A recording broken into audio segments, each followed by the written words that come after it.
If you're a creator, you know the feeling. You pour everything you have into your work, but somehow your sense of worth gets all tangled up in the numbers. Well, today we're going to break that cycle for good.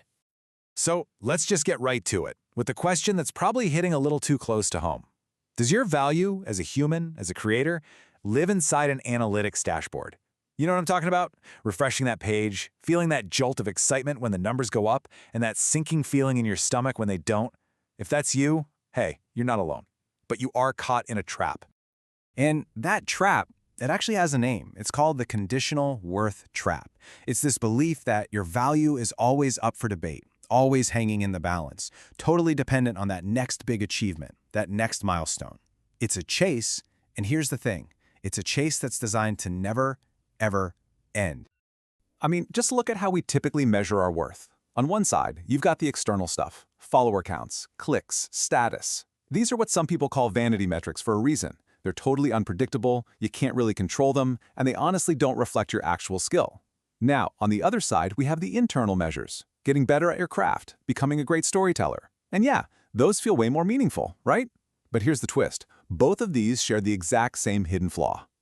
Because when we get obsessed with those external metrics, we start what you could call a race to the bottom. We end up making content for the algorithm, not for our audience, and definitely not for ourselves. We start making clickbait, rage bait, stuff that gets a quick reaction but has zero creative depth. We start to compromise the very reason we even started creating in the first place.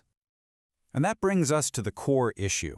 This is the flaw that ties it all together, both the external and the internal measures. It's this idea of conditional worth. It's the belief that your value is tied directly to what you do. And the dark side of that, the implication that's always lurking just beneath the surface, it's genuinely terrifying. If you're not achieving, if you take a break, if a project flops, then you are worthless. This quote just nails it, doesn't it? This whole idea that not achieving means you have no worth, it just feels wrong. And you know what? It feels wrong because it is wrong. Being worthless is not our factory setting. It's not our default. So let's just agree to throw that entire broken model out the window. It's time for a revelation. It's time for a much more natural and much more powerful truth about where your value really comes from. So forget all that chasing, all that complexity, all that constant pressure to prove yourself.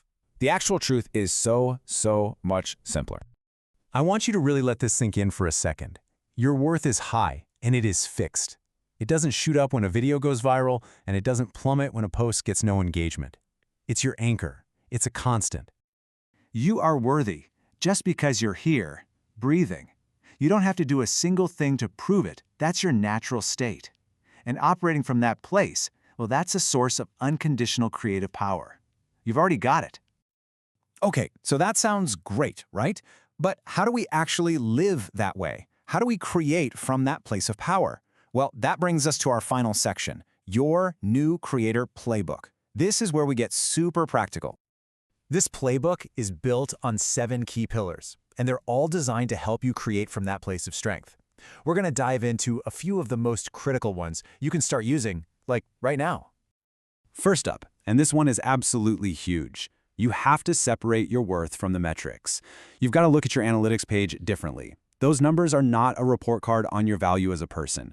They are simply data points. That's it. They give you feedback about what's working and what's not, which you can use to optimize and get better. They're a tool, not a judge. Next, double down on your craft. Why? Because absolutely nothing builds real, unshakable self-belief like getting genuinely good at what you do. That joy you get from finally mastering a new editing trick or figuring out how to tell a better story, that is its own reward. That feeling of growth is something no algorithm can ever give you and no algorithm can ever take away. And finally, please connect with your peers. Creating can be so isolating, and that loneliness just makes the comparison game and the insecurity 1,000 times worse. When you build the community, you realize everyone, and I mean everyone, is facing the same struggles. That sense of belonging, it doesn't just make you feel better, it actually strengthens your resolve and your creative vision. And you know what's funny? The great paradox in all of this is that when you finally stop desperately chasing the numbers and just start creating from that place of inherent worth, you make more authentic stuff, and audiences can feel that. They can sense authenticity just as easily as they can smell desperation.